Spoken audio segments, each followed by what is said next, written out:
과당은 잘못 먹으면 독이 되고 잘 먹으면 약이 됩니다. 2013년에 나온 과당은 씻기 없는 알코올이다라는 제목의 논문이 있습니다.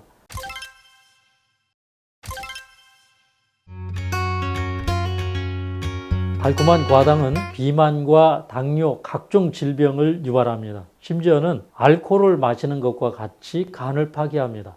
설탕 속의 과당이나 액상 과당은 과일 속의 과당과 같은 당이지만 섭취 방법에 따라 건강에는 전혀 다른 효과가 나타납니다. 포도당에 비해 과당은 인슐린 분비 없이 흡수가 되기 때문에 소화기를 쉬게 하고 공복기 치유에 많은 도움이 되지만 잘못 먹으면 비만이 되기 쉽고 포도당보다 몸을 해치는, 몸에는 더 나쁜 당이 될 수도 있습니다. 그래서 이 시간에 올바른 과당 섭취 방법을 말씀드리겠습니다. 오늘 내용 중요하니 끝까지 시청해 주시기 바랍니다. 흥미로운 질문 하나 드리겠습니다. 첫 번째는 설탕 35g을 먹고 난 다음에 혈당을 체크했습니다. 두 번째는 설탕 35g에 더해서 과일을 함께 먹은 다음에 어떤 경우에 혈당이 더 많이 올라가는지를 체크했습니다. 첫 번째일까요? 두 번째일까요? 자, 그리고 또 하나 질문을 드리겠습니다.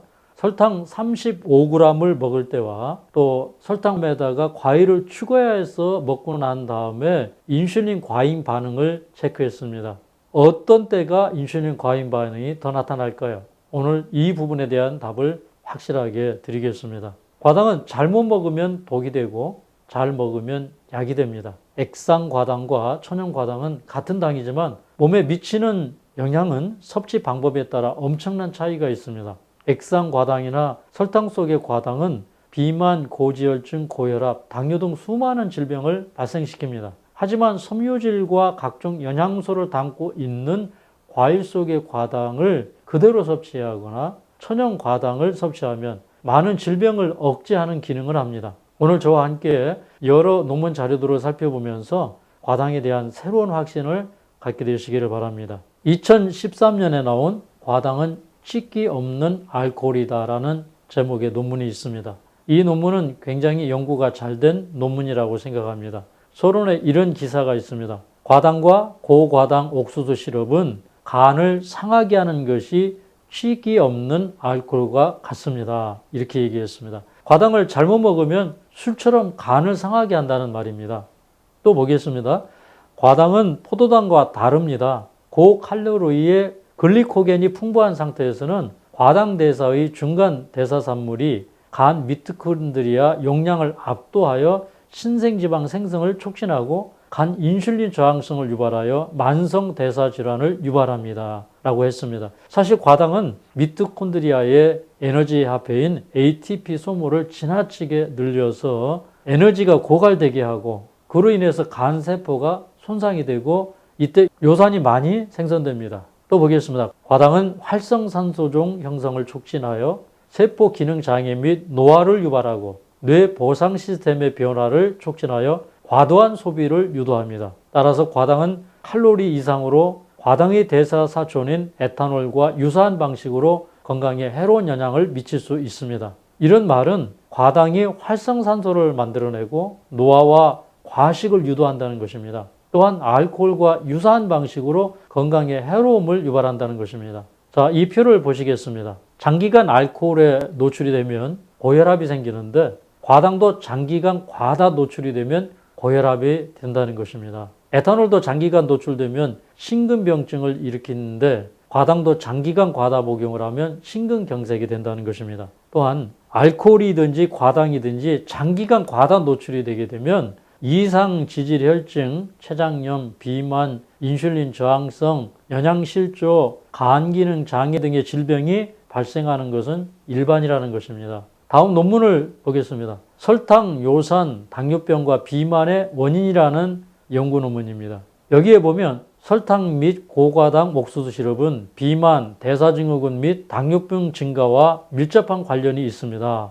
상업용 액상 과당은 요산 생성을 유발합니다. 과당은 산화 스트레스, 지방간, 렙틴 저항성 유발, 인슐린 저항성, 지방간, 요산 증가, 고혈압과 관련이 있습니다. 반면에 자연 과일 속의 과당은 상관이 없습니다. 라고 기록되었습니다. 다음 논문은 한 그룹은 설탕 속의 과당을 매일 20g으로 제한하여 섭취하게 하고 다른 한 그룹은 매일 천연 과일을 매일 50에서 70g을 먹게 한 후에 6주가 지난 다음에 두 그룹의 체중 감량 효과를 체크했습니다. 그랬더니 설탕을 적게 섭취한 그룹은 체중이 2.83kg가 감량되었지만 오히려 천연 과당을 섭취한 그룹은 4.19kg 훨씬 더 많이 체중이 감량되었습니다. 그래서 과당이 비만의 원인이 되지만 그래서 과당을 줄이니까 살이 빠지지만 그러나 과당을 줄이는 것보다는 천연 과당을 먹으면 오히려 체중 감량에 더 효과가 있다는 결론이었습니다. 다음 연구는 더 흥미진진한 연구입니다. 한 그룹은 설탕만 섭취하게 했습니다.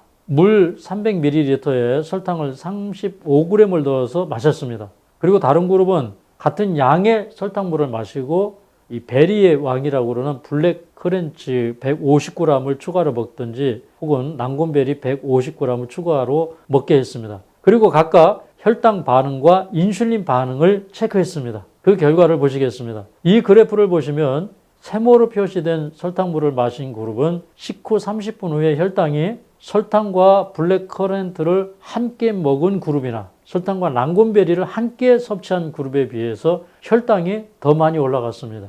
그리고 더 중요한 것은 설탕물만 먹은 그룹은 식후 30분부터 혈당이 급격하게 떨어지기 시작해서 식후 90분경에는 저혈당이 되었습니다. 고혈당에서 저혈당으로 급격히 떨어지는 현상을 혈당 스파이크라고 합니다. 이런 혈당 스파이크가 일어난 것입니다. 혈당 스파이크가 일어날 때 활성산소나 유리지방산이 많이 늘어나기 때문에 우리 몸에 염증과 비만을 유발합니다.